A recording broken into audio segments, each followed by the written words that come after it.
একজনকে বলা হয় অলি, বহুজনকে বলা হয় আউলিয়া।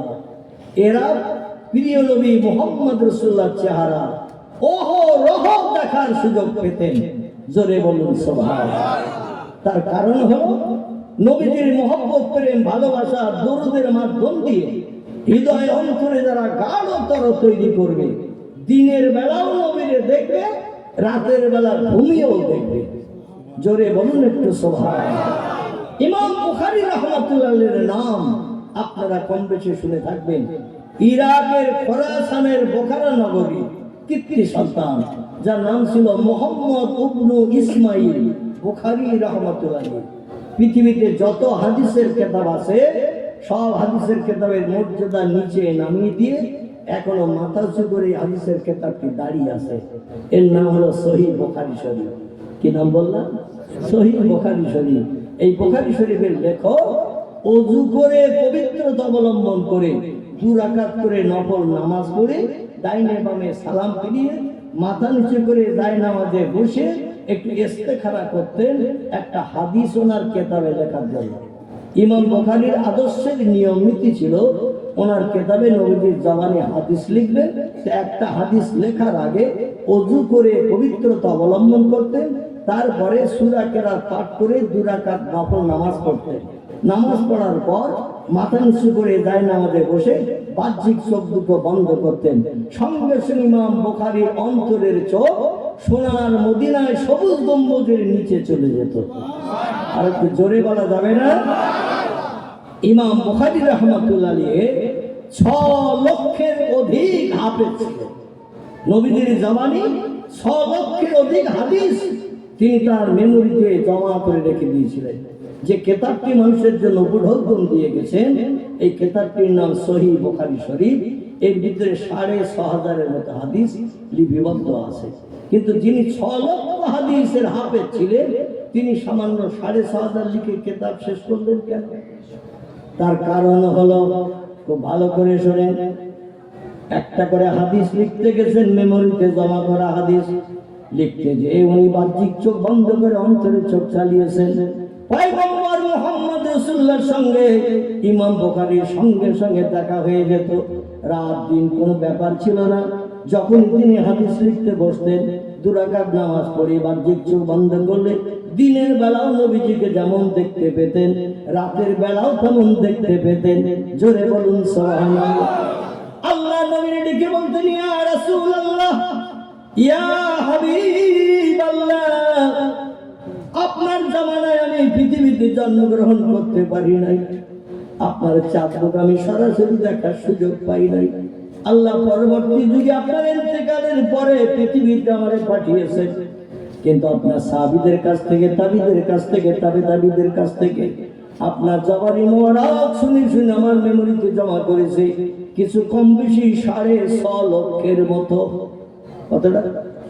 আমি মারা যাব, ইন্নাহুম মাইয়িতুন, ইন্নাকুম মাইয়িতুন, ইন্নাকুম মাইয়িতুন, ইন্নাকুম মাইয়িতুন, সুম্মা ইন্নাকুম ইয়াউমাল কিয়ামাতি ইনদা রাব্বিকুম লা তাকতাসিমুন। আল্লাহ কোরআনে তত্ত্ব কোট করেছেন, চিরস্থায়ী পৃথিবীতে কেউ বাঁচবে না। ও নবী, তুমিও মৃত্যুবরণ করবে, তাম পৃথিবীর সব সৃষ্টির মরণ করা হবে। আয়াতের বাংলা অর্থ হলো এই জন্য তোমার মরণ হবে। ইয়া রাসূলুল্লাহ, আপনি পৃথিবীর সেরা ব্যক্তিত্ব, আপনার যখন ইন্তেকাল হয়ে গেছে আমি অধম মুহাম্মদ ইবনে আবু বকর, মুহাম্মদ ইবনে ইসমাইল বুখারী, আমার মরণ হবে সন্দেহ নাই। তবে আমি মরে গেলে আমার মেমোরি জমা করা হাদিসগুলো কবরে নিয়ে চলে যেতে হবে। 200 মাইল পর্যন্ত পায়ে হেঁটে হাদিসের মুহাদ্দিসদের কাছে যে 2-1 করে হাদিস শুনে শুনে মেমোরিতে জমা করেছি। আল্লাহ তার মেমোরিটা বাপ ও মায়ের দোয়ার ব্যবহার করতে এমন সাফ করে দিয়ে দিয়েছিলেন, একটাবার কোনো কথা কানে শুনলে, একটাবার কোনো জিনিস চোখে দেখলে মরণের দিন পর্যন্ত ভুলতেন না। জোরে বলুন একটু সুবহানাল্লাহ, নারায়ে তাকবীর। আল্লাহ যখন আমার ইন্তেকাল করবে, আমি আমার মেমোরিতে জমা করা 6.5 লক্ষ হাদিস বহু কষ্ট পরিশ্রম করে জমা করেছি, এগুলো নিয়ে কবরে চলে যেতে হবে। আপনার উম্মত মণ্ডলীর উপকারের জন্য আমি একটি হাদিসের কিতাব সমাজের মানুষের কল্যাণের জন্য রেখে যেতে চাই। হাদিসের কিতাব লেখার চিন্তা ভাবনা নিয়ে বসেছি। আপনার জবানি সত্য সত্য কথা আমি লেখার জন্য 2 রাকাত নামাজ পড়ি ওযু করে, এবার ইস্তেখারা করে আপনার সঙ্গে সাক্ষাৎ পাই। নবী এই হাদিসটি আপনার জবানি না অন্য কোনো ব্যক্তির জবানি, আমাকে একটু তথ্য দিন। যদি আপনার জবানি হয় তাহলে আমার কিতাবে জায়গা দেব, আর আপনার জবানি যদি না হয় আমি মোহাম্মদ ইসমাইল আমার কিতাবে ওটা জায়গা দেব না, লিখবো না। 6.5 লক্ষ হাদিস ছাঁটাই করে বাছাই করে যাচাই করে মাত্র 6,500 মতো হাদিস ইমাম বুখারী ওনার কিতাবে লিখেছেন। প্রত্যেকটি হাদিস লেখার সময় নবীজির সঙ্গে তার সাক্ষাৎ হয়েছে।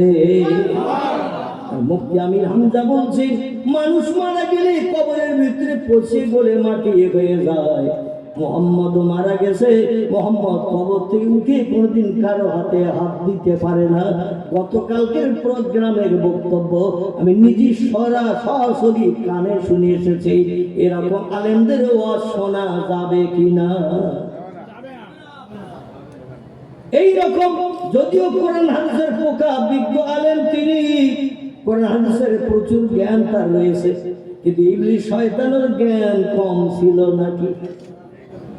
ইবলিস শয়তান জান্নাতের ভিতরে সোনার চেয়ারে বসে ফেরেশতাদের এইরকম সামনে বসিয়ে নিয়ে ওয়াজ করত, আর ফেরেশতারা হাত ইবলিসের বক্তব্য শুনতো।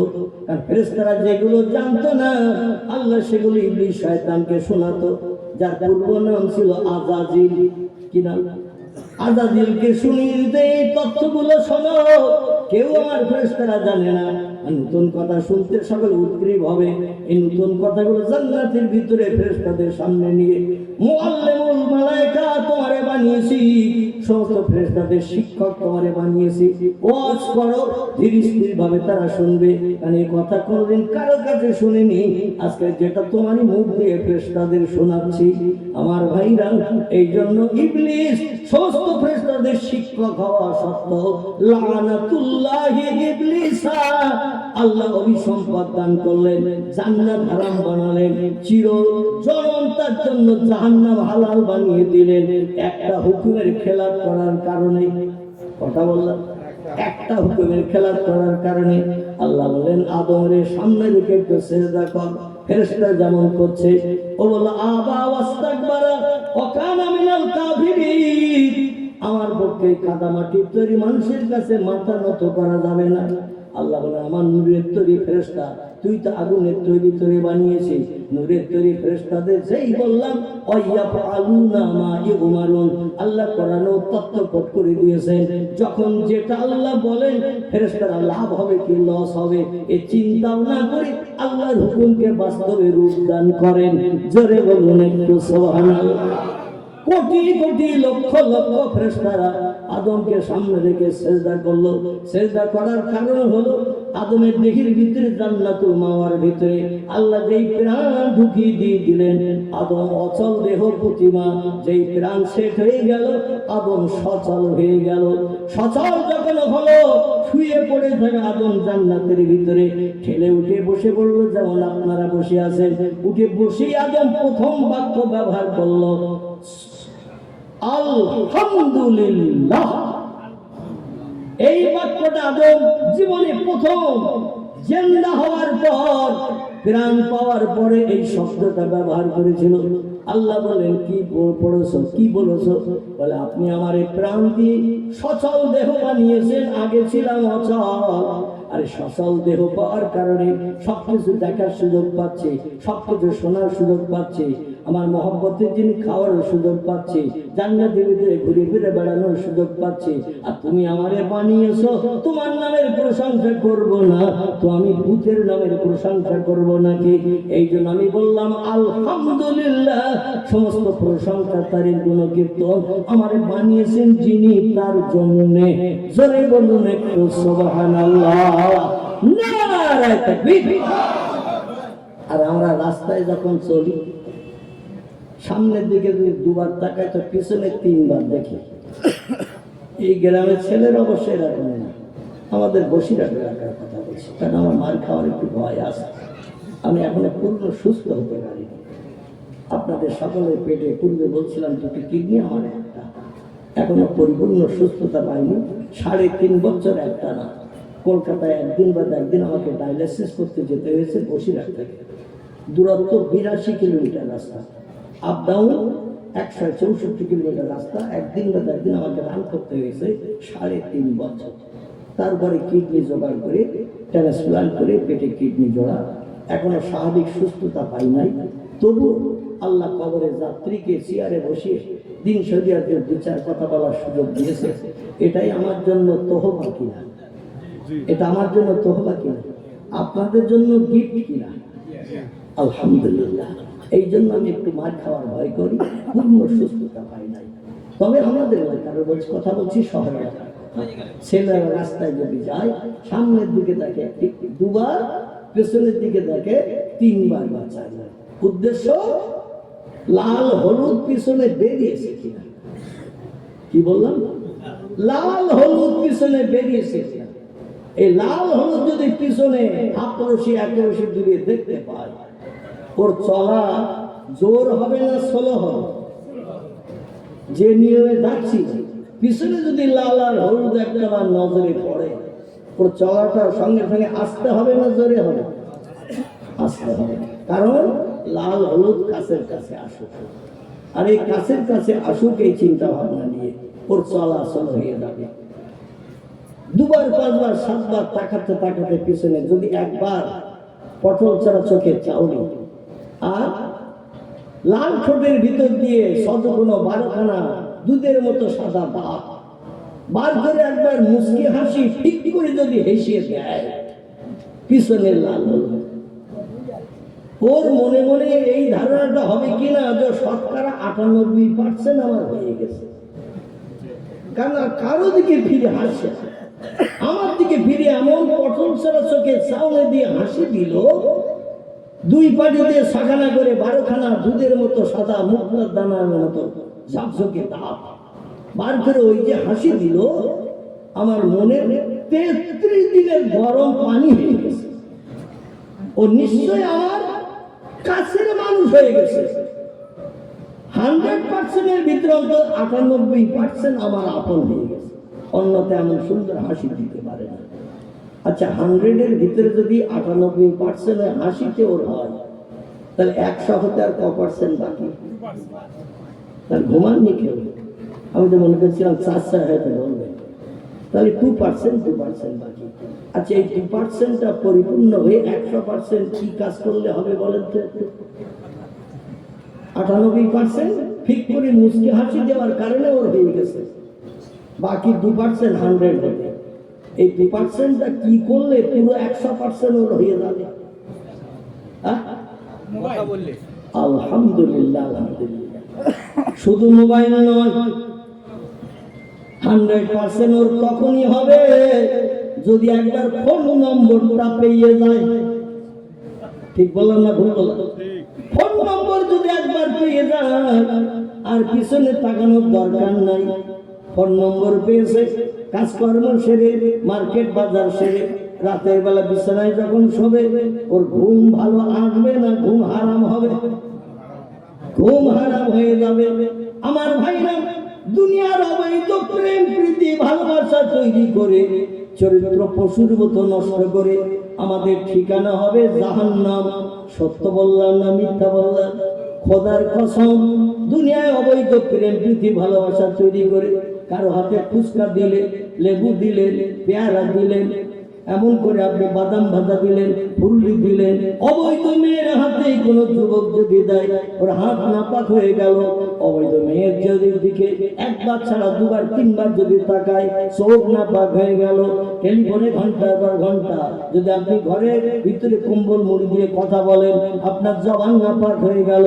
হঠাৎ যদি মেয়েটা দেখে বলে একটু ঢলা বাজারে মোড়ে এসো, বিশেষ দরকার, পায়ে হেঁটে যদি তার সঙ্গে দেখা করতে যান, আপনার পা নাপাক হয়ে হয়ে গেল। এবার আপনি একটু উত্তর দিন, এই নাপাক চোখ, নাপাক মুখ, নাপাক হাত, নাপাক পা আল্লাহর জান্নাতের অধিবাসী হতে পারবে নাকি? আল্লাহ বলছেন আমার জান্নাত হলো পবিত্র জায়গা, আটখানা জান্নাত হলো পবিত্র জায়গা। সেখানে একটা পেশাব ঘরও নাই, একটা পায়খানা ঘরও নাই, থুতু ফেলার জায়গাও নাই। আমার জান্নাত হলো চির পবিত্র। এই পবিত্র জায়গায় নাপাকি দেহ ঢোকার কোনো পারমিশন নাই নাই নাই। এখানে যদি ঢুকতে চাও, এখানে এসে যদি সুখ ভোগ করতে চাও, তাহলে দেহ পবিত্র বানিয়ে আসতে হবে। এই পৃথিবীতে দেখবেন আমরা যে জামা কাপড় 3 দিন 4 দিন যদি একটানা পরিধান করি, ওই জামা কাপড় একটু ময়লা হয় না? হয় না? জামা কাপড় পরিধান করলাম 3 দিন 4 দিন একটানা, দেখবেন নোংরা হয়, ময়লা হয়, ধুলো লাগে। আচ্ছা, ধুলো ময়লা পরিষ্কারের জন্য আমাদের একটু পানিতে প্রথম ভিজাতে হয় কিনা, তারপর একটু সার্ফ সাবান দিতে হয় কিনা, সার্ফ সাবান জামা কাপড়ে একটু ঘষে দিয়ে একটু থাবা টাবা দিলে আবার নতুন গেলেস ফোটে কিনা। আল্লাহ বলেন মদের গেলাস কিনে এসেছো, সুদের টাকা স্পর্শ করে এসেছো, অবৈধ মেয়েরে নিয়ে বাদাম গাছের তলায়, আমরা গাছের তলায়, তেঁতুল গাছের তলায় গার্ডেনে বসে বসে গল্প করেছো, দীঘার সমুদ্র সৈকতে লজ ভাড়া করে 3